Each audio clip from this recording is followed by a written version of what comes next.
Жоғалту, потеря. Бұл өте не кездеседі, сирек кездесетін нәрсе. Менің жақында осындай нәрсе менің қасымдағы адамдардың басынан өткен нәрсе бұл. Жоғалту деген қандай нәрсе? Көп адамдардың басында бәрінде кездеседі. Біреу лақтырып кетеді. Бола ма ондай жағдайлар? Біреулер алдап кетеді. Енді лақтырып кетеді деген сөз енді осы обществоның тілімен айтып жатырмын. Түсінікті ғой енді бәріне, дұрыс па? Иә. Алдап кетеді. Біреу ұрлап кетеді ақшаны. Болды ма ондай жағдайлар болды ма? Тым жақсы ақша жинап келе жатасың, бір нәрсе істейін деп жатасың, сенің неңді ақшаңды ұрлап кетеді. Немесе бір нәрсенің үстіне бір нәрсе түсіп кетеді, жаңа істейін деп жатқан нәрсең жоқ болып кетеді. Болды ма сондай жағдайлар? Я болмаса біреу кес-кестеп алдыңды кесіп кетеді, я болмаса бір идеяңды ұрлап кетеді біреулер. Болады ондай нәрсе, дұрыс па? Сол ашуланып жүресің анаған, Сол кезде еш уақытта естеріңізде болсын. Жоғалту деген нәрсемен ойламаңыздар. Жоғалту деген сөз мындай. Ойбай, жоғалтып алдым, біттім, енді не істеймін, оны қайдан табам? Бір күні бір жаңағы жұмысшым звондап тұр маған. Жәке, сіз юристсіз ғой, я юристпін, не болып қалды, тез етші, айтшы десем, мен бағана бір риэлторға 15 000 теңге беріп едім, квартира іздеймін деп, квартира табам деп, квартира іздеп жүрген адам ғой енді. Сол 15 000 теңге беріп едім, мені лақтырып кетті дейді. Риэлторлар бар сондай лақтырып кететін. Енді не істеймін, оны сотқа беру керек шығар. Сол маған заявление жазып бересің ба? Соны барып сотқа тапсырайын, тапсын, өйтсін, бүйсін дейді. Мен айтамын, не істеп жүрсің сен?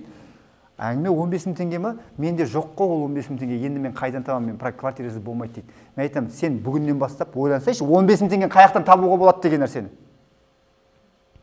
Көрдіңіз ба?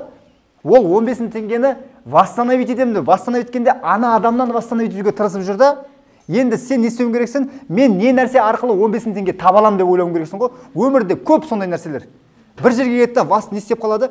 Ана бізде болады производство болып отқан кезде дейді, мына жердегі 300 килограмм ет не істеп кетті?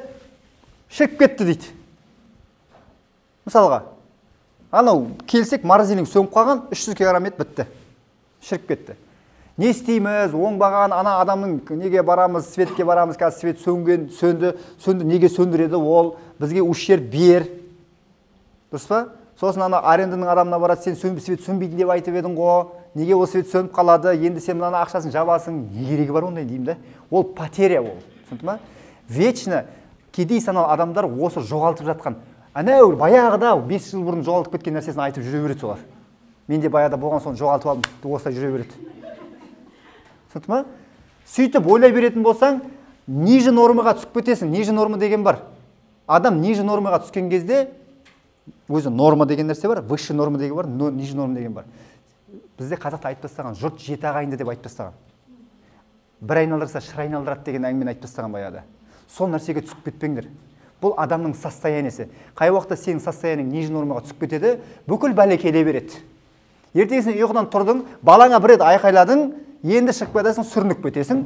Барсаң стоянкіде артыңа машина қойып тастаған, сонша жұмысқа барсаң кілтті ұмытып кеткенсің. Бола ма сондай нәрсе? Постоянно бір соңында бір бола береді. Бүгінгі күн не пәле деп айтасың, дұрыс па? Ол сен өзің ертеңгісін дұрыс емес состояниемен тұрдың негізінде.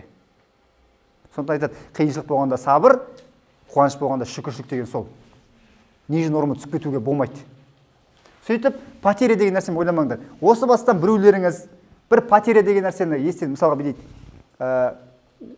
Қазір кейбір адамдарға бейіп айтамыз. Бір жерде инвестиция саласың ба, 5 миллион теңге инвестиция салу керек болып тұр десе, ой, салмайым. Неге? Өткенде 3 миллион ана жерге салып еді, жоғалтып алдым. Енді сен өмір бойы салмайсың ба енді? Өмір бойы инвестор болмайсың ба? Адамдар 5 жыл бұрын жоғалтқан ақшасын бәріне пример қылып келтіре береді. Сөйтіп айтады, дұрыс па? Сондықтан да қараңыз, бұрынғы не жоғалту деген нәрсені өзіңізге не алып алмаңыз, пример қылып алмаңыз. Өткен өмірмен өмір сүруге болмайды, алдыға қарай қарау керек. Түсінді ме? Сондықтан да